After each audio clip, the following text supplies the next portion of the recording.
یا حسین یا حسین یا حسین یا حسین یا حسین یا حسین یا حسین یا حسین۔ ناظرین السلام علیکم، اعظم اللہ اجورنا اجورکم بمصائب امام حسین علیہ السلام۔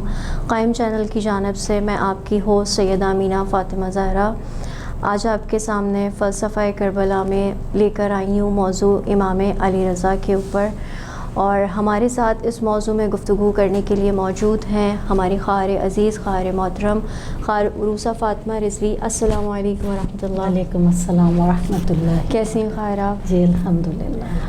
خواہر عزیز، ہم آپ کو زحمت دیتے ہوئے آپ سے چند سوالات ہیں ہمارے ذہنوں کے اندر جو ہم آپ سے پوچھنا چاہیں گے، اور یقیناً میرے ناظرین بھی جو ہیں وہ ان سوالات سے متفق ہوں گے، تو اگر آپ کی اجازت ہو تو آپ سے ہم سوالات کا آغاز کریں۔ بسم اللہ بسم اللہ۔ جزاک اللہ۔ خواہر عزیز، سب سے پہلا میرا آپ سے سوال یہ ہے کہ امام علی رضا علیہ السلام کی شخصیت جو ہے اس کے اوپر آپ ہمیں بتائیں کہ امام علیہ السلام کی شخصیت کیا ہے، ہم جاننا چاہتے ہیں۔ ضرور۔